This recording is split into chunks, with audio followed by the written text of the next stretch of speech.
LLP banner release చేశాం. ఈరోజు ఈ GV9 ఎంటర్టైన్మెంట్లో నాకు ఇష్టమైన వ్యక్తి చమన్ సాహెబ్ గారిది బయోపిక్ తీయాలని స్టార్ట్ చేశాం. దీంట్లో ఈరోజు చెప్పాల్సిన అవసరం ఏమిటంటే ఈ చమన్ గారు అబ్బాయి బర్త్డే ఈరోజు. దాంతోపాటు ఈరోజే మాకు శుభదినం అనుకొని మేము స్టార్ట్ చేశాము. కాబట్టి ఈ GV9 ఎంటర్టైన్మెంట్లో భారీ బడ్జెట్ సినిమాలు 4-5 రాబోతున్నాయి. ఈరోజు ఎమర్జెన్సీగా అన్నీ అనుకొని మేము మా డైరెక్టర్ గారు పోయి కెమెరామ్యాన్కి ఇట్లా సబ్జెక్ట్ చెప్పిన వెంటనే ఆయన మాకు నేను చేస్తానని చెప్పడము మాకు నిజంగా అంటే ఇంత పెద్ద గురువు గారు మాకు ఫస్ట్ మాకు ఇది చేసినట్లు. తర్వాత డైరెక్టర్ గారు బాగా చేస్తున్నారు.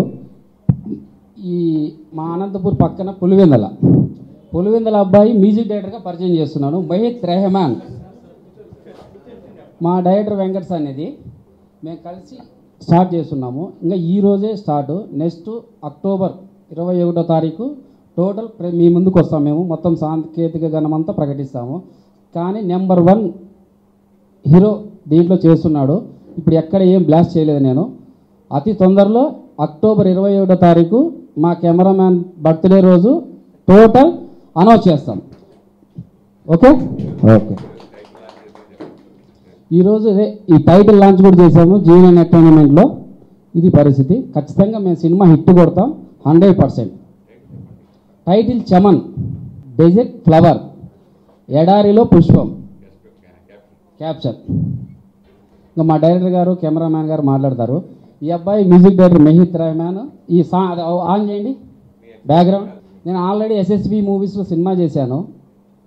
నేను సినిమా ఇండస్ట్రీ నుంచి చాలా రోజుల నుంచి ఉన్నాను. నాకు ఇష్టమైన అభిమానికి నేను హెలికాప్టర్ పులవర్షం కూడా కురిపించినాను బాలయ్య బాబుకి. నాకు ఇష్టం ఆయన దేవుడు నాకు ఇండస్ట్రీలో. మా దేవుడిని ఇంకో దేవునిగా చూపించిన మా దేవుడు మా కెమెరాకి రావడం మా అదృష్టము. మా GV9 ఎంటర్టైన్మెంట్లో ఏ మూవీ చేసినా సి రాంప్రసాద్ కెమెరామ్యాన్. ఎవరితో సినిమా నేను కెమెరామ్యాన్తో. ఓన్లీ మా గురువుగారిని గురువుగారుగా చూపించినాడు కాబట్టి మా గురువుగారు నా గురువుగారు. ఇది ఆల్రెడీ మూవీస్ చేశాను. ఇప్పుడు న్యూ బ్యానర్లో ప్రొడక్షన్ నెంబర్ 1 చమన్ సినిమా వస్తుంది GV9 ఎంటర్టైన్మెంట్లో. ఓకే. మా డైరెక్టర్ వెంకటేష్ అనేది పరిచయం చేస్తున్నాము. ఒక మహనీయుడి జీవిత చరిత్ర తీసే అదృష్టం నాకు ఏ జన్మలో చేసుకున్న పుణ్యం మరి వచ్చింది. ఎస్. అయితే సో నా వంతు నేను చాలా జాగ్రత్తగా కష్టపడి చేయాలని అనుకుంటున్నాను. ఇక మిగతాదంతా కూడా నా భావనలు కానీ నా ఫీలింగ్స్ కానీ ఏమి కూడా ఇప్పుడు ఏం చెప్పినా కూడా చాలా తక్కువ అవుతుంది. ఏదైనా సరే సినిమా చేసిన తర్వాత ఒక కొత్త డైరెక్టర్ గురించి తెలియాలి అంటే సినిమా షూటింగ్లో కొంత తెలుస్తుంది, తర్వాత సినిమా చూసిన తర్వాత తెలుస్తుంది. కాబట్టి నేను అంత చేస్తా అని అయితే చెప్పను. మీ అందరికీ ఒక చిన్న రిక్వెస్ట్ ఏంటంటే దీని మీద ఒక పాజిటివ్ పాయింట్ పెట్టుకోండి మనసులో. ఆర్ట్ డైరెక్టర్గా కొన్ని సినిమాలు చేశాను. కేవలం డైరెక్షన్ అనే ఇంట్రెస్ట్ తోటి నేను దాదాపు 14 సంవత్సరాల నుంచి ఆర్ట్ డైరెక్టర్గా మానేశాను. ఇప్పుడు నాకు ఈ ఛాన్స్ రావడం కూడా ఆయన బతుకున్న రోజుల్లో సినిమా గురించి మాట్లాడాలని పిలిపించి ఆయన జీవిత చరిత్ర చెప్పి, ఇది చాలామంది చమన్ గారి గురించి ఒక కైండ్ ఆఫ్ ఆలోచనలో ఉంటారు. ఒక మనిషి తన జీవితాన్ని, తన కుటుంబాన్ని, తన పిల్లల భవిష్యత్తుని అన్నిటినీ పణంగా పెట్టి ప్రతి క్షణం మనుషుల కోసం, సాటి మనుషుల కోసం, సమాజం కోసం ఈ ప్రతి క్షణం ఆయన పడ్డ వేదనంతా నాకు చెప్పి, నాకు ఇది సినిమాలా కనిపించాలి అని నేను అనుకుంటున్నాను, తెలియాలి, దయచేసి నువ్వు కొంచెం బాగా ఆలోచించి ఈ సినిమాగా ఎలా వస్తే బాగుంటుంది, కమర్షియల్ హంగుల అలాంటివి ఏం పెట్టద్దు, నిజాన్ని బయటికి కనిపించాలి, దాయొద్దు. అంతకుముందు చాలా సినిమాలు వచ్చినాయి ఈ ఫ్యాక్షన్ బ్యాక్డ్రాప్లో. ఇది ఫ్యాక్షన్ కాదు, ఒక మనిషి పడ్డ ఆవేదన, సమాజం పట్ల అతనుకున్న శ్రద్ధ, చిన్న వయసులో నుంచి ఆయన ఎంతో కష్టపడి ఒక సమానత్వం కోసం ఆలోచించినటువంటి అభ్యుదయవాది ఆయన. అట్లాంటి మనిషి జీవితం మన యువతకు తెలియాలి. మనం బతకడం, మన కుటుంబం బతకడం, లేదా మన స్వార్థం కోసం బతకడం, లౌక్యంగా బతకడం, అసలు ఒక నిజంగా చెప్పాలంటే యువతలో స్వార్థం స్వార్థం స్వార్థం ఏదన్నా యూజ్ చేసుకోవడమే తప్ప అసలు నేను సమాజానికి ఏం ఉపయోగపడతానే ఆలోచన లేని మనుషులు చాలామంది ఉన్నారు. కానీ అవసరం వస్తే ప్రాణం కూడా త్యాగం చేసి దేశం కోసం కష్టపడతారు. అది మన భారత రక్తంలోనే ఉంది కాబట్టి ఎక్కువ చెప్తే కష్టంగా ఉంటుంది. దయచేసి ఈ విషయంలో మటుకు చాలా మంచి మెసేజ్ కూడా ఉంటుంది దీంట్లో. ఆయన జీవితం ఎలాంటిదంటే చిన్నప్పుడు కనీసం 10th క్లాస్ కూడా పాస్ కాని వ్యక్తి. చాలా విషయాల్లో తెలిసిన విషయం చాలామందికి ఇంకా సామాన్య జనాలకు తెలియదు కాబట్టి ఆయన ఎన్నో చూశారు. ఆఖరికి ఒక 10th క్లాస్ పాస్ కాని వ్యక్తి, ఒక ఫ్యాక్షన్లో ఉన్న వ్యక్తి, ఒక మంత్రిగా ఆయన కింద ఉండి అన్నీ చూసుకున్న వ్యక్తి ఎన్నో కష్టాలు పడి పడి పడి ఆఖరికి ఆయన జడ్పీసీ చైర్మన్ అయ్యి అనంతపూర్కి ఆయన ఆఖరికి ఇండియా లెవెల్లో best ZPC chairman of India ఆ అవార్డుని స్వామి ఆదిత్యనాథ్ చేతుల మీద తీసుకున్నారు. యోగి ఆదిత్యనాథ్ ఆయన ముస్లిం వర్గానికి సంబంధించిన వ్యక్తి అయినప్పటికీ కూడా ఒక వ్యక్తి ఏ రకంగా కష్టపడతాడు, ఆయన జీవితం ఎలా ఇదైంది, అది ఇన్స్పిరేషన్గా తీసుకుని యువతలో ఒక్కడు మారినా ఈ సినిమాకి విలువ దక్కినట్టుగా ఫీల్ అవుతాను. నా అదృష్టం ఏంటంటే మాకు 30 సంవత్సరాల పరిచయం ఉంది రాంప్రసాద్ గారితో. మేము కలిసి hello I love you cinema చేసాము. కేఎస్ రామారావు గారు చాలా మా ఇద్దరం చాలా బాగా మిక్స్ అయి ఉండేవాళ్ళం. అప్పుడే చెప్పా, బాగా ఎప్పటికైనా నువ్వు సౌత్ ఇండియాలో నంబర్ 1 కెమెరామెన్ అవుతావు, నీకు అవార్డు దక్కుతుందని నేను ఆ రోజు చెప్పాను. నేను దాదాపు 12 సంవత్సరాల నుంచి డైరెక్టర్ అవ్వడానికి చాలా ప్రయత్నం చేశాను, కానీ అది కరెక్ట్ టైం కాదు. ఇది ఇప్పుడు కొంచెం అర్థమైంది నాకు. జాగ్రత్తగా ఉండాలి, డైరెక్టర్ అంటే పద్ధతిగా ఉండాలి, గర్వంతో అహంకారంతో ఉండకూడదు. ఎంత అణిగి ఉండాలంటే అసలు నిజంగా పెరిగే కొద్దీ అర్థమవుతుంది ప్రతి మనిషి విలువ. కాబట్టి ఆయన ఈ సినిమాకి నేను వెళ్ళి అడిగాను, చాలా బిజీగా ఉన్నారు, బాలకృష్ణ గారు సినిమా చేస్తున్నారు, ఇంకా 4-5 సినిమాలు వచ్చినాయి ఆయనకి. నేను అడగంగానే స్నేహాన్ని దృష్టిలో పెట్టుకొని నా జీవితాన్ని నిలబెట్టడం కోసం నిజంగా గొప్ప విషయం ఏంటంటే నేను ఏ సినిమా చేయలేదు, కానీ ఈ సినిమా మీద నాకు ఉన్నటువంటి ఇంట్రెస్ట్ని చూసి నా తప్పని చూసి డెఫినెట్గా నేను చేస్తున్నాను బావా, ఇది రాక్ అవుతుందని చెప్తున్నాను. ఈ సినిమా తర్వాత రాంప్రసాద్ గారు 10 కోట్లు తీసుకుని పెద్ద కెమెరామెన్ అవుతాడు. ఇండియా లెవెల్లో రాంప్రసాద్ పేరు ఉంటుంది. థ్యాంక్స్ అండి. మీడియా మిత్రులందరికీ థ్యాంక్స్ అండి, వెల్కమ్. అలాగే సురేష్ గారు థ్యాంక్ యూ భయ్యా, నాకు బాగా క్లోజ్ ఫ్రెండ్. నాకు ఆల్మోస్ట్ ఒక 25 years నుంచి వెంకట్స్ అనేది బాగా ఆ డైరెక్టర్ బాగా తెలుసు, and is a very good talented person. తనకి డైరెక్షన్ ఇంట్రెస్ట్ ఉందండి నాకు అంత తెలియదు, రీసెంట్గానే తెలిసింది. తనకి యాక్చువల్లీ సినిమా చెయ్యి అని నన్ను అడిగినప్పుడు నేను నైటే ఒక 1 hour ఎక్స్ప్లెయిన్ చేశాను. నేను చాలా హ్యాపీ ఫీల్ అయ్యాను వెంకట్, ఐఎమ్ రియలీ హ్యాపీ. ఒక మంచి టాలెంటెడ్ ఫ్రెండ్ నాకు ఉన్నందుకు.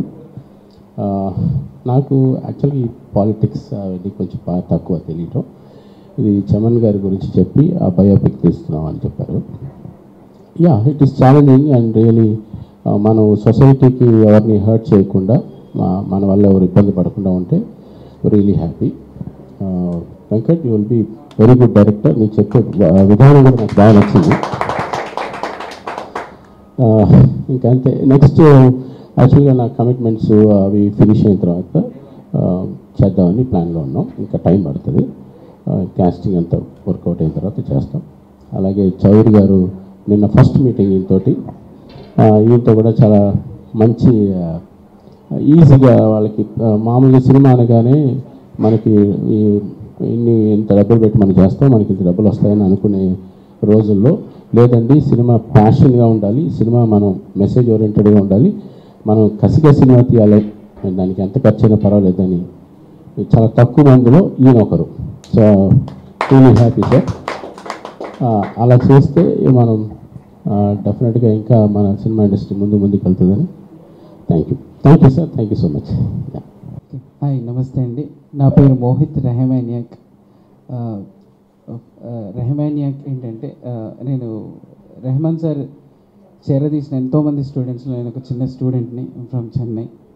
సో ఆయన మీద పిచ్చితో నాకు ఆ ట్యాగ్ ఉంది. So from long time thank you. And first of all మా డైరెక్టర్ గారికి, ఫస్ట్ మా ప్రొడ్యూసర్ గారికి, సో మోర్ దెన్ ఫ్యామిలీ. అంటే సడన్గా సార్ తీసుకునే డెసిషన్ నన్ను ఇంట్రడ్యూస్ చేయడం, and thank you sir, me presence and మీరు ఇందులో ఉండడం. మా సినిమాటోగ్రాఫర్ సార్, ఆయన గురించి ఇంక ఇంట్రడక్షన్ అవసరం లేదు. సో ఎస్, ఇప్పుడే స్టార్ట్ అయింది. Then will see. మీడియా మిత్రులందరికీ అండ్ థ్యాంక్ యూ, మీరందరూ వచ్చి. అంటే మీరే ఫస్ట్ వే టు రీచ్. ఎక్కడికి వెళ్ళాలన్నా మీరే, you are the medium. So thank you so much sir. Thank you. Poster release చేద్దాం, ఒక టైటిల్ రిలీజ్ చేద్దాం అనుకున్నాం. ఆ టైటిల్ ఎలా ఉండాలి అనుకున్న దానికి చమన్ గారి పేరు. అంతకుముందు స్టార్టింగ్ అనుకున్నప్పుడు ఒక వ్యక్తి మంచోడైతే, వాడి మనస్తత్వం మంచిదైతే 10 మందికి ఉపయోగపడే విధానం. అదే వ్యక్తి ధైర్యవంతుడయ్యి శీలం గల్లవాడైతే వాళ్ళని ధైర్యశాలి అంటారు.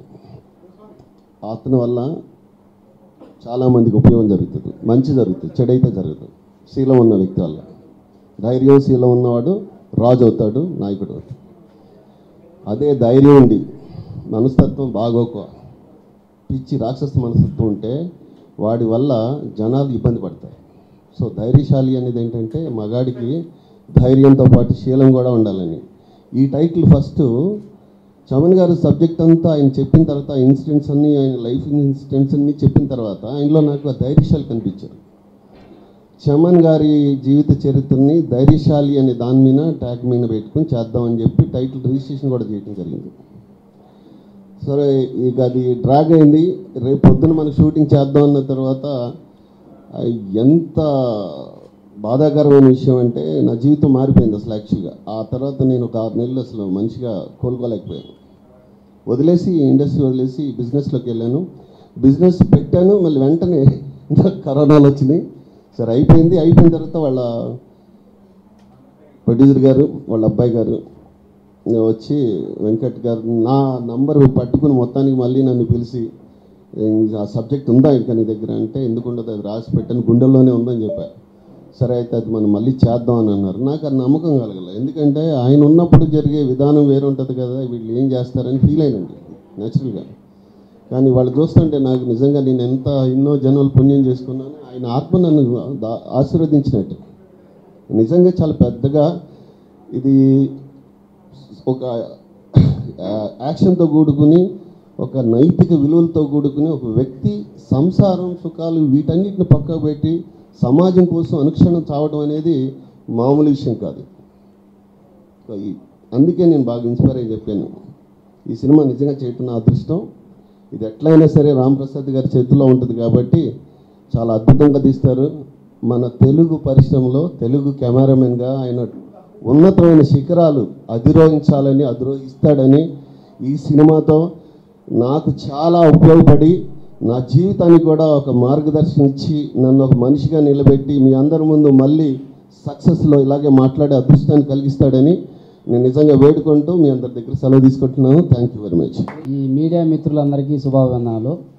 ఇప్పుడు స్వార్థం చూసుకుంటారు అంతా, ఎవరైనా కానీ ఎదిగితే ఇంకోని పట్టించుకోరు. అయినా ఈ సమయంలో కూడా మంచికి, ఫ్రెండ్షిప్కి వాల్యూ ఇస్తున్నారంటే దట్ ఈజ్ రాంప్రసాద్ సార్. ఎట్లా అంటే ఒక ఫ్రెండ్కు 15 ఏళ్ళ నుంచి పరిచయం ఉన్న వ్యక్తికి నేనున్నాను అని ఎంకరేజ్ చేస్తున్నానంటే ఇది గ్రేట్, సంతోషం. మా కెమెరామ్యాన్గా సైవా అవార్డు వచ్చినందుకు కూడా శుభాభినందనలు తెలుపుకుంటూ, ఇక్కడ మీడియా మిత్రులకి, మా సురేష్ కొండరెడ్డి గారికి, అందరూ నాకు మీడియా, మాకు బిఏ రాజు నాకు బాగా కావాల్సిన వ్యక్తి అయినా ఆయన లేడు. అయినా నాకు ఆ స్థానాన్ని మరి సురేష్ కొండరెడ్డి ఫిలప్ చేస్తాడని కోరుకుంటూ సెలవు తీసుకుంటున్నాం.